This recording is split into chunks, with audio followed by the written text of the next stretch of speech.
What's up, guys? This is Ardinal7. Alliance War is officially back after about 2 months of off-season, with the extended off-season and just the bugs that Kabam had to push Alliance War back again. We are officially back, and I am quite excited to be playing my favorite game mode again. This is Season 43, War 1. LVT has matched PBT. I am bringing Omega Sentinel, who I just recently took to rank 5, Galan, and Titania for 7 fights this war. I am taking Node 11 in Section 1, Path 5, Node 25, Path 5 in Section 2, Node 39, Node 48, and Node 54. My first fight of the season is Omega Sentinel versus Havok on Node 11. That is the second fight on Path 5 in Section 1. Omega Sentinel is a good counter for Havok, but there is a little bit of danger if you get clipped and lose your armors and he plasma detonates you. And you will see that firsthand here in this video. But he has heavy hitter, so he has unstoppable on his heavies, so I have to try to reparry to get an opening to knock him down to remove that protection.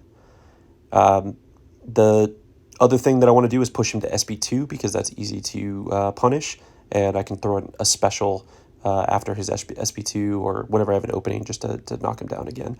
But there I reparry, I get my heavy. I have my SB2, which I want to use because it's good damage, and the plasma does good damage too. But this is, the danger, right? It's a double-edged sword because if you get clipped, which I do just there, now my armors are gone. His plasma is just going crazy and detonating. There's the second detonation here in just a second. And I'm at like 20% health. So, and then I get clipped, I lose my indestructible. That is the danger of this fight. If you play it perfect, it goes very well. But if you slip up and the plasmas go, you can certainly die from this. And we've had some people die on this matchup. But what happened to me there was, with the knockdown protection, it ended, my fury ended right as I parried him, and he purified all his debuffs, including the parry, and just clipped me as I was trying to heavy him. So it was bad timing on my part. It was avoidable, and I also got myself into that situation by using SP2. So you can play this safer. I'm just grateful that I didn't die. I'm grateful that I used a indestructible boost. My heart is beating at like 140 BPM right now during this fight, and I'm just extremely grateful to not ruin my streak on the first fight of a season. But here's the SP3, which will finish it, and get a chance to breathe and reset for the rest of the war. After a few potions, more than you want to use after your first fight, I am on to the next one. So another Omega Sentinel fight. This is Omega Sentinel versus Kate Bishop on node 25. Omega Sentinel just dominates this node in general, and Kate Bishop is not a hard option here. So basically, I'm just not going to throw a special because of the power stings that I get from when she gains power. Kate Bishop, when fighting her, you do not want to parry her, which will trigger her little parry evade mechanic she has. But Kate has an extremely easy SP1 to punish, as well as a heavy that's very easy to punish, just one dex back on her heavy. So this isn't the fastest fight because I'm not using any specials, but it's just going to be, medium and 4 lights to until she's dead. There's just bait the SP1s, punish the heavies, and it's nice and simple. She's never going to get prowess out of control because I'm a tactic attacker. I'm never going to throw a special, so I'm never going to have to worry about the power sting. And I can't be nullified, so I just completely ignore this node. It's no problem at all. She doesn't have a big health pool. I don't think she's a very tricky defender as long as you play around her correctly. So just baiting some more SP1s and punishing. Omega Sentinel has very good damage with just her basic attacks. I just did take her to rank 5, and she definitely feels even more powerful with that additional rank. So I'm pretty happy with that rank up. But it should just be 1 or 2 more combos. Just bait this SP1 And, yep, there's the little backdraft, and it's done. Into Section 2 proper, I am taking Path 5, and first up here is Galan versus Nimrod on node 29. I am not going to try to fast play this fight. I'm going to take it pretty safe, make sure that I get my intercept to have the protection down, and just try to kill him in a harvest. I'm going to bait his SP2 if I can, and then if he's unstoppable, just kind of wait that out. I'm not, in a rush or a race here, but I'm going to throw my first SP1 just to stack up some more planetary mass. And there's his SP2. He gets unstoppable, as I said, so I'm just going to back off, let the unstoppable cool down here, and then just make sure I get my intercept, and make sure that protection's removed, and then just parry heavy when I can actually get a parry in. There we go. There's the heavy, and then an SP1 to trigger the harvest, and max planetary mass, he is dead. Next up, I have Titania versus America Chavez on node 37. This was the fight that I was actually the most concerned with this war. America Chavez is just a really tricky defender. Her AI is so weird. Sometimes she can just be super passive and do nothing but throw heavies. I am using an indestructible boost here. I'm starting with my heavy to just try to get control of this fight. I want to bait her SP1s. I want to try to avoid her throwing heavies at all if I can. But if she does throw a heavy, try to interrupt her on that first little phase that she gets. A couple seasons ago, probably 3 seasons ago, I had some embarrassing deaths against America Chavez, and still just scared of that. But I'm really comfortable playing Titania. She's got a bunch of super safe options, like when she gets in the Haymaker and it's indestructible. And on top of my indestructible boost as well. So I should be safe. There I get my intercept, and then I'm going to throw the SP3, which is big damage. My Titania is rank 5. It's about a quarter of her life there, and just in for the big burst phase afterwards. I try to throw a heavy, but she throws her SP2, eat it all into my indestructible, no big deal. And because I use a science power back boost, I got back to an SP2 for the kill. Next up is Titania versus Wong on node 39. That is the mini in section 2 at the end. This is a Titania fight that I'm much more comfortable with. I still got the indestructible boost running from the previous fight with America Chavez.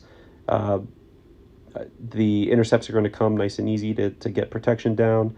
And then with Wong, you really just want to avoid him throwing heavies if you can. Bait his SP1s, and then just watch his mystical charges. Make sure that when he's at 90, that you are throwing a heavy to reset those. As long as you avoid him heavying himself, he's not going to shoot up in power or anything crazy. His SP2 or him going unstoppable are kind of the things to worry about, outside of his mystical charges kind of blowing up on you if you don't keep track of those. But in general, I'm pretty comfortable fighting Wong, and Titania is an excellent counter for him. So I'm just going to build to my SP3 here, try to get an intercept. There it is. I've got another Haymaker here, so he throws an SP1 into me, no big deal. Almost to my at that SP3. And it does nice, good damage, and then in for the burst here. I always like to throw a heavy in the middle of it to try to reset those debuffs, but both Chavez and Wong threw specials in the middle of it, which is no big deal. I eat it all in the indestructible boost. Happy to get rid of his power anyway. Unfortunately, I do slip up and eat a SP1 there, but this is the last fight for Titania, so no big deal. That fight is in the can. On to Mini Island, and back to Omega Sentinel for my last 2 fights. First up is Omega Sentinel versus Sauron on node 48. I used the third pre-fight for her to have that tracking debuff to be the first one. And basically I'm just going to start with a light ending combo to pause my debuffs, and then I'm going to apply the tracking debuff, and then just every combo finished with a light attack just to keep that tracking paused. So because she's a attacker, she's going to keep his prowess down, so he's never going to go unblockable. And with the tracking, I can ignore the miss from the node. So as long as I keep the tracking up, I keep that debuff paused, this fight's super in control. I can just eat his SP1s into block, no big deal. Don't need to try to get fancy and do a full dex on him. I've got a good block proficiency and plenty of health, so throw the SP2 if you can, get some plasmas on him to get that damage taken a little bit faster. But this fight is super easy and safe for my seventh and last fight this war is Omega Sentinel versus Kingpin on node 54. After a little bit of deliberation before starting the fight, decided to turn on suicides just to try to make this fight go a little bit faster. We knew it was going to be a long fight, but it ended up going almost twice as long as we thought it would go. I am not going to be throwing any specials. I am not going to be using a medium ending combo, and I have a Wags pre-fight so I can parry stun, because that will be a passive. I do not want to feed him any rage stacks. I don't want him to go into overpower and be hitting into my block hard or anything. But ultimately, the most important thing is that I am not letting him get to an SP2. Just bait his SP1s and basic hit him down. That's the plan going in here. He doesn't have anything that's going to make him gain power faster outside of Aspect of Evolution, and which does increase his combat power rate every time he gains a bar of power. And that ultimately is what kind of extends his fight out a long time. I think I was baiting his SP1s a little bit too quickly at the start. On top of that, because of the attacker tactic, I push him to a bar of power and then power drain him right below it, and then he gets another bar of power, and then I power drain him right below it, he gets another bar of power. So I think that Aspect of evolution was stacking up really quickly, because around this time, like half of a combo is giving him a bar of power, which just means that I have to back off and bait a special, and that just eats time up. So, we're a minute and a half in, he's at 50% health. We were kind of expecting this to be about a 2-minute fight. So I'm already kind of way behind on time. And then as you see here, this just continues to slow down. So I just have to bait SP1, throw a combo into him, bait SP1. Ultimately this is extremely safe as long as I'm not pushing him to an SP2. I did throw on an indestructible boost just in case. If he gets to SP3, he gets a stun as well. So there's really no good reason to push him above that first bar of power. You don't want him to be throwing an SP2 or an SP3. So now we are past the 2-minute mark, about 2:15 here, and the amount of damage I'm getting in is definitely slowing down because I'm really only getting like one combo in. But the other part that I definitely prepared for was just maintaining space. I didn't want to get cornered because he does have the unstoppable on his heavy. I am usually able to, punish that in the open field, but in the corner it's just a little bit trickier. So I'm hitting to his block when I can, just trying to maintain control of where we are on the battlefield. But I do remember during this fight looking at the clock and seeing that it's like 3 minutes in. He's still not dead. Like, good God, this fight's going on forever. Like, I know I'll have enough time to finish it, but every combo is giving him more and more power, and it's just kind of getting scarier as we go on. So ultimately, extremely happy that decided to use the suicides, because I think this fight you could actually time out on if you're not really boosting or using suicides, and that would be quite embarrassing. So we're almost to the end here. I think it's like 2 more specials from him.